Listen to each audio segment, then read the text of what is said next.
नमस्कार दोस्तों, कैसे हैं आप सब। तो दोस्तों, जैसे कि आपने थंबनेल पे देख लिया, आज हम बात करने वाले हैं दिल्ली के रानीखेड़ा के बारे में। आ गई एक बहुत बड़ी अपडेट रानीखेड़ा के लिए। तो दोस्तों, सबसे पहले हमें ये पता होना चाहिए आखिर ये रानीखेड़ा पड़ता कहाँ है। तो दोस्तों, मैं आपको बता दूं, दिल्ली के वेस्ट जोन के अंदर ये रानीखेड़ा पड़ता है और यहाँ पर दिल्ली का जो है पहला पोल्यूशन फ्री औद्योगिक पार्क जो है वो केंद्रित होने वाला है। यानी कि अगर हम बात करें कि एक इंडस्ट्री एरिया बनने जा रहा है यहाँ पर, जो कि पोल्यूशन फ्री होगा बिल्कुल। साथ ही साथ मैं आपको बता दूं, यहाँ पर करीबन 147 एकड़ जगह पे ये पूरा का पूरा प्रोजेक्ट लगाया जाएगा। इसे दिल्ली के सीएम साहब ने मंजूरी दे दी है और एलजी साहब के पास ये पास होने के लिए गया हुआ है। अब यहाँ पर इसके आने के बाद क्या एरिया में बदलाव होने वाले हैं, अभी करंट में वो एरिया कैसा दिखता है, क्या उसके अंदर खासियत है कि वहां पर इस इंडस्ट्रीज को जो है बसाने की तैयारी कर रही है दिल्ली सरकार।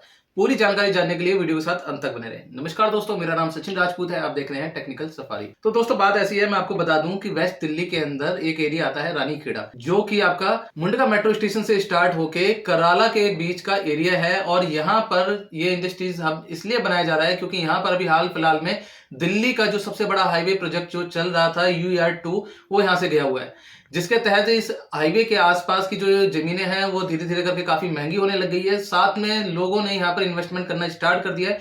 लेकिन दोस्तों, मैं आपको एक चीज बता दूं कि हाईवे के किनारे इन्वेस्टमेंट करने से पहले इस वीडियो को पूरा जरूर देख लीजिएगा, क्योंकि इसमें आपको पता चल जाएगा कि आपको वहां पर इन्वेस्टमेंट करनी चाहिए या नहीं करनी चाहिए, और अगर करनी चाहिए तो कितनी हद तक और कैसे करनी है। तो दोस्तों, सबसे पहले मैं आपको बता दूं कि इससे पहले भी कंझावला को दिल्ली का सबसे बड़ा इंडस्ट्री एरिया बता के परमिशन मिली थी कि कंझावला को इंडस्ट्री एरिया के तौर पे और बड़ा किया जाएगा और ये दिल्ली का सबसे बड़ा इंडस्ट्री एरिया होगा। और ये कंझावला के बिल्कुल ही नजदीक अगर हम बात करें, करीबन 2 किलोमीटर के रेंज के अंदर अंदर ये नई इंडस्ट्रीज जो है वो बसाने की तैयारी हो रही है। इस इंडस्ट्रीज के अंदर सबसे पहली चीज ये है कि ये पूरी तरीके से वातावरण या पर्यावरण के अनुकूल होगा, यानी कि यहाँ पर बिल्कुल भी पोल्यूशन नहीं होगा। और यहाँ पर सिर्फ उन्हीं लोगों को जमीनें अलॉट की जाएंगी जो कि अपना ऐसा प्रोजेक्ट लगाएं जो कि पूरी तरीके से पोल्यूशन फ्री हो। साथ ही साथ मैं आपको बता दूं, यहाँ पर जो इंडस्ट्रीज बसने वाली है गुड़गांव की तरह, जैसे गुड़गांव में आईटी पार्क हमारा बसा है, लाइक इस तरीके से यहाँ पर जो है गवर्नमेंट की तैयारी है। यहाँ पर गवर्नमेंट का मानना है कि यहाँ पर ITDS, मीडिया और बायोटेक्नोलॉजी जैसे जो रिसर्च सेंटर है, इनोवेशन सेंटर है, उन्हें यहाँ पर बसाने की तैयारी कर रही है दिल्ली गवर्नमेंट। हालांकि इन्हें बसने के बाद दिल्ली के अंदर जो दिल्ली सरकार का रेवेन्यू है वो भी बढ़ेगा। अगर हम बात करें कि दिल्ली के अंदर जो अर्थव्यवस्था है उसे भी मजबूती मिलेगी। हालांकि दोस्तों, इस प्रोजेक्ट के आने के बाद जो है यहाँ की जो हालात है वो सुधरेंगे, साथ के साथ यहाँ की जमीनों के रेट बढ़ेंगे और यहाँ पर लोगों को मिलने वाली है लाखों नौकरियां। क्योंकि दोस्तों, अगर 147 एकड़ के अंदर इंडस्ट्रीज बसेगी, साथ के साथ कंझावला इंडस्ट्री एरिया इतनी पास में है जहां पर अभी गवर्नमेंट ने तैयारी कर दी है लोगों को बसाने की या फिर उद्योगों को बसाने की, तो उसके तहत यहाँ पे आसपास की प्रॉपर्टी के रेट के साथ साथ में यहाँ पर बढ़ने वाली है किराए की इनकम।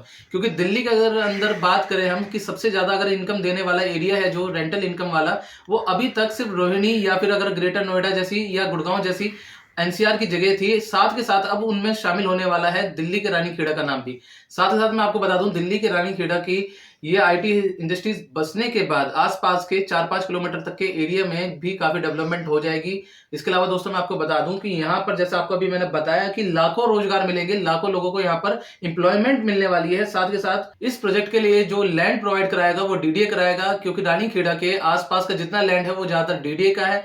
और DDA यहाँ पर जो 147 एकड़ की जमीन है वो यहाँ पर प्रोवाइड कराने वाला है गवर्नमेंट को, जिसकी जो कमान है वो DSIIDC को दी गई है कि उसका जो बेसिक बुनियादी ढांचा है या फिर अगर हम बात करें जो बेसिक सुविधाएं हैं उनके ऊपर जो पहली कार्रवाई होगी वो DSSIDC के तहत होगी, जो कि वहां पर बुनियादी सुविधाएं जो है प्रोवाइड कराएगा। साथ ही साथ दोस्तों, मैं आपको बता दूं कि जैसे मैंने आपको बताया कि यहाँ पर एरिया में जमीनों के रेट बढ़ेंगे, रेंटल इनकम बढ़ेगी, लाखों लोगों को रोजगार मिलेगा, दिल्ली की अर्थव्यवस्था मजबूत होगी। अब जैसे ये न्यूज जब बाहर आएगी तो उस एरिया के आसपास के जो डीलर या बिल्डर है वो एक्टिव हो जाएंगे और वहां पर बहुत तेजी से प्रॉपर्टियों की सेल परचेज होगी। लेकिन दोस्तों, मैं आपको बता दूं, इस एरिया के आसपास अगर आप कोई भी प्रॉपर्टी ले रहे हैं या कोई भी सेल परचेज कर रहे हैं तो बड़े ध्यान से आपको करना होगा, क्योंकि इस एरिया के आसपास जितनी भी जमीनें थी या फिर अनऑथराइज कॉलोनी थी वो सारी की सारी आपकी एग्रीकल्चर लैंड पे बसी हुई है, यानी कि उसका लैंड कन्वर्जन अभी तक नहीं हुआ है। और इस कंडीशन में अगर आप कोई प्रॉपर्टी लेते हैं या फिर बनाते हैं तो इन फ्यूचर उसके ऊपर MCD द्वारा कार्रवाई होगी ही होगी। तो दोस्तों, सबसे पहले आपको क्या करना है, इंडस्ट्रीज के आसपास की अगर आप जगह देख रहे हैं तो सबसे पहले आपको रजिस्ट्री वाली जगह देखनी है, भले ही थोड़ा दूर हो लेकिन सेफ जगह हो। साथ के साथ अगर आप किसी कच्ची कॉलोनी में इन्वेस्ट कर रहे हैं तो सबसे पहले आपको यह पता होना चाहिए कि उस कच्ची कॉलोनी के अंदर कितना एरिया जो है UC बाउंड्री के अंदर आ रहा है, क्या वो रजिस्ट्री की है या नहीं है, क्या उसके बेसिक जो मापदंड है वो पूरे हुए या नहीं हुए।